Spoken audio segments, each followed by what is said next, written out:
Bonjour, bienvenue dans un nouvel épisode de Rencontres autour de la littérature jeunesse africaine. Aujourd'hui, nous avons le plaisir de recevoir Bernie. Et nous allons présenter deux œuvres comme d'habitude, cette fois-ci dans la catégorie album jeunesse. Moi, je vais vous présenter Myriam Makeba, la reine de la chanson africaine. Et moi, je vous présente Nous sommes tous des féministes. Nous sommes tous des féministes de Chimamanda Ngozi Adichie. Édition Gallimard Jeunesse. Donc les illustrations par Leïr Salaberry. Je trouve que c'est une illustratrice qui a son style et j'aime beaucoup. Ouais, moi j'aime bien aussi. C'est super. Donc Chimamanda nous raconte plein d'anecdotes, très amusantes parfois, sur un phénomène très social, culturel, toutes ces choses dont vous croyez et qui se sont répandues de génération en génération depuis des millénaires, c'est-à-dire que les garçons sont meilleurs que les filles devraient rester à la maison, que les filles devraient s'habiller en rose et les garçons en bleu. En fait, au XXIe siècle, c'est plus possible ça. Voilà pourquoi, dans ce petit ouvrage, l'auteur nous explique que les choses doivent changer, que les femmes devraient avoir les mêmes droits que les hommes, que ce soit à l'intérieur de la maison ou à l'extérieur de la maison. Résumé intéressant. C'est vraiment, on avait l'impression que tu faisais un discours. Elle parlait pour elle, c'était son livre. Elle résumait son livre à sa manière, elle faisait son discours. Non mais c'était bien, c'était vraiment, tu l'as tellement bien, tu t'es approprié le livre, ça c'est le moins qu'on puisse dire.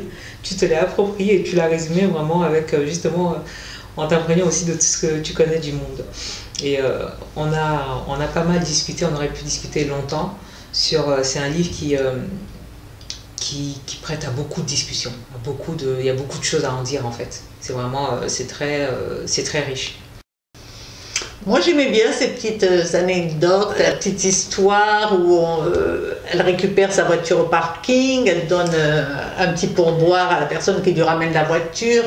Et en ce moment, cette dame, l'auteur est accompagné d'un copain, et le monsieur qui prend la voiture, qui garde les voitures, le voiturier. Exact, le voiturier dit merci monsieur. C'est une femme qui donne l'argent, mais le voiturier remercie le monsieur qui l'accompagne. Donc c'est vrai, ce sont des anecdotes comme ça. C'est ouais. À chaque fois, combien de fois moi j'ai les yeux qui ont fait genre. Ah ouais, parce que c'est absurde. Hein. C'est quoi ça? Ouais. Et elle le dit, bon, je dirais pas d'entrée, mais elle fait comprendre justement, quand elle commence le livre, elle fait comprendre que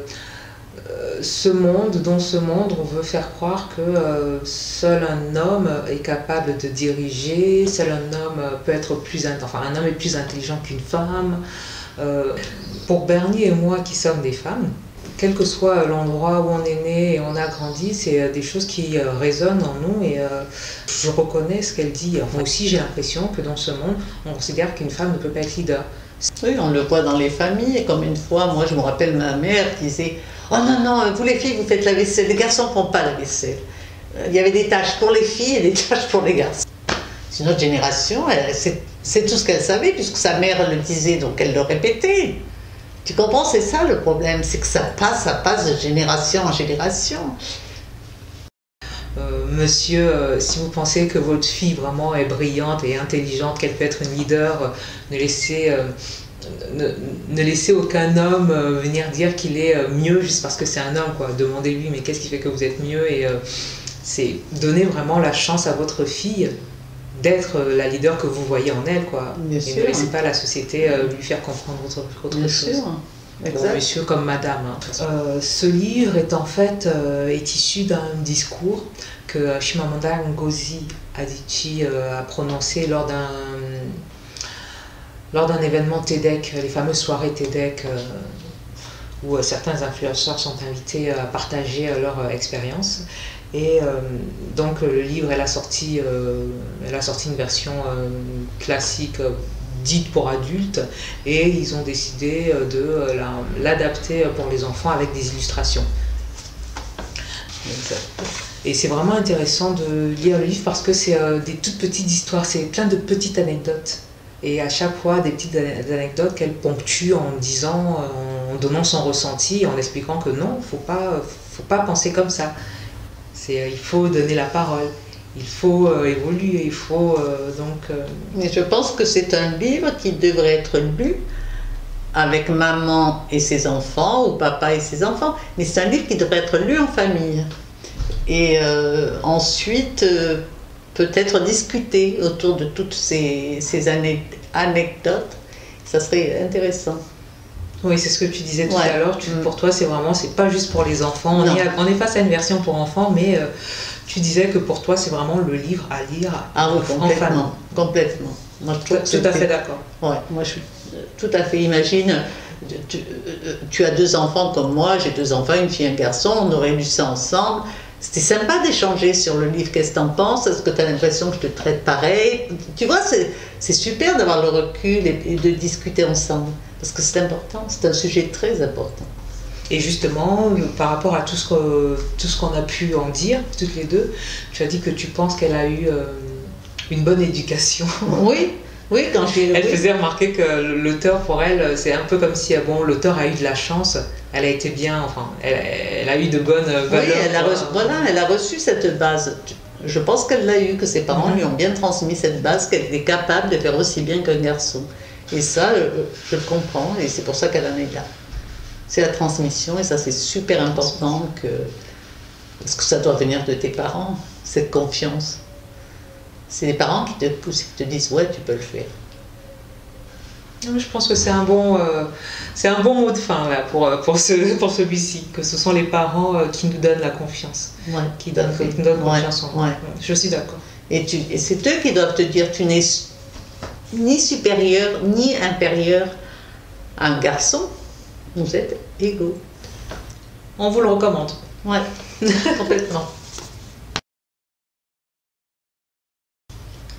Moi, je vous présente Myriam Makeba, la reine de la chanson africaine. Donc, c'est écrit par Kidi Bébé et Isabelle Calin. Donc, c'est sorti aux éditions Cori Livre.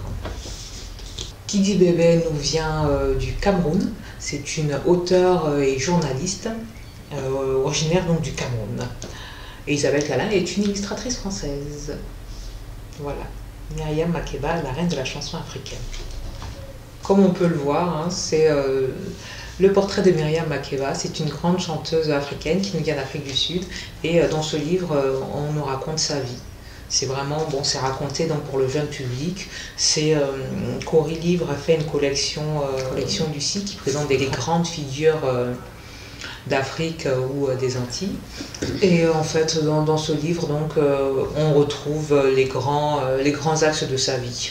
Donc, où est-ce qu'elle est née, quand est-ce qu'elle est devenue maman, ses voyages, le fait qu'elle a dû être exilée, elle est partie vivre aux États-Unis.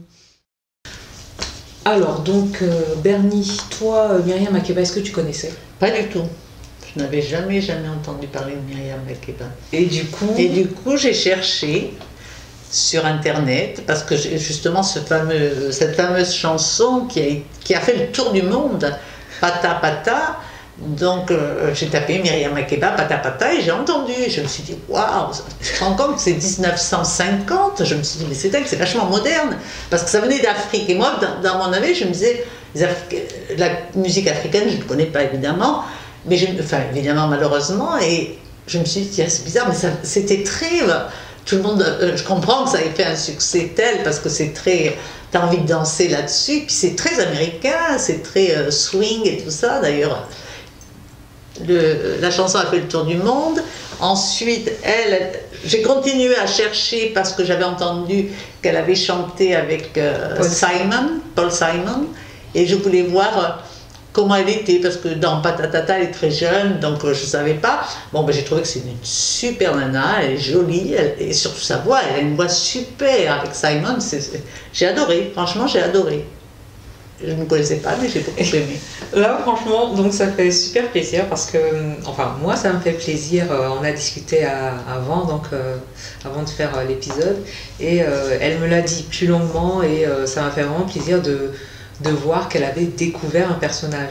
Donc, pour nous autres Africains et pour plein d'autres personnes dans le monde, on connaît Myriam Makeba. Et ça m'a fait vraiment plaisir de voir que là, elle avait découvert et elle ne s'est pas arrêtée au livre.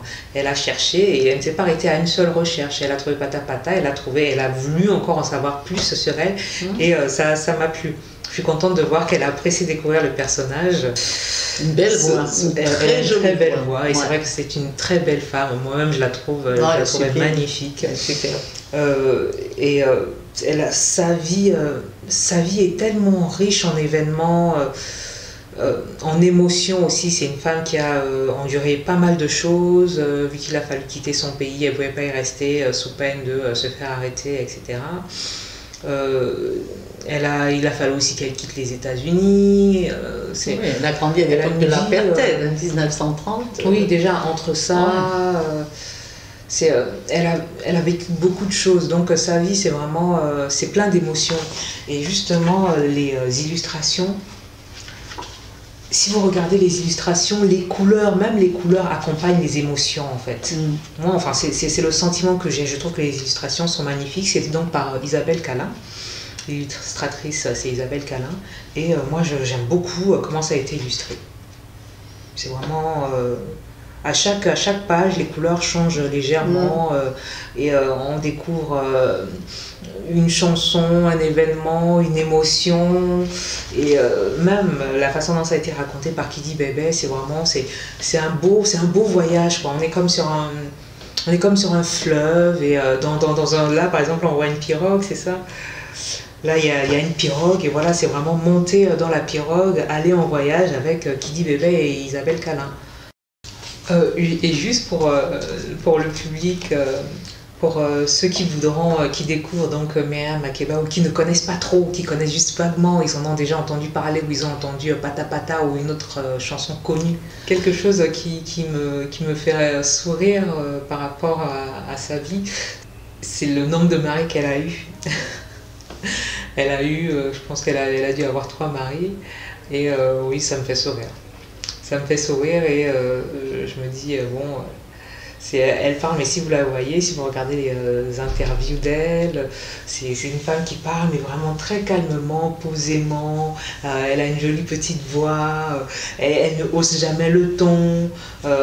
Mais après, à côté de ça, on sait que c'est quelqu'un qui a lutté, qui a dénoncé, même si c'était en chanson, sans crier, c'est quelqu'un qui a dénoncé, donc c'est quelqu'un qui avait un certain caractère. Et qui avait aussi assez de caractère pour arrêter une relation, même si c'est dans un mariage, pour arrêter une relation, quitte à en recommencer une autre quelques années plus tard. Voilà. J'apprécie sa façon, voilà, ça, exactement, sa liberté de vivre. Elle a beaucoup apporté, elle s'est comportée du mieux qu'elle pouvait, représenter du mieux qu'elle pouvait la femme africaine et l'Afrique. Et voilà. C'est vrai. Une femme courageuse. Bon, notre épisode est arrivé à sa fin. Nous espérons que comme nous, vous avez apprécié découvrir ces personnages. Donc Chimamanda Ngozi Adichie via son joli discours dont nous sommes tous des féministes et Myriam Makeba, la reine de la chanson africaine. Pour toi, les deux, c'est une découverte, ces deux œuvres. Tout à fait. Même l'auteur, Chimamanda Ngozi Adichie, je ne la connaissais pas non plus, je n'avais jamais... je ne la connaissais pas, non. Nous vous disons à bientôt. Ah. Au revoir, à bientôt. À bientôt.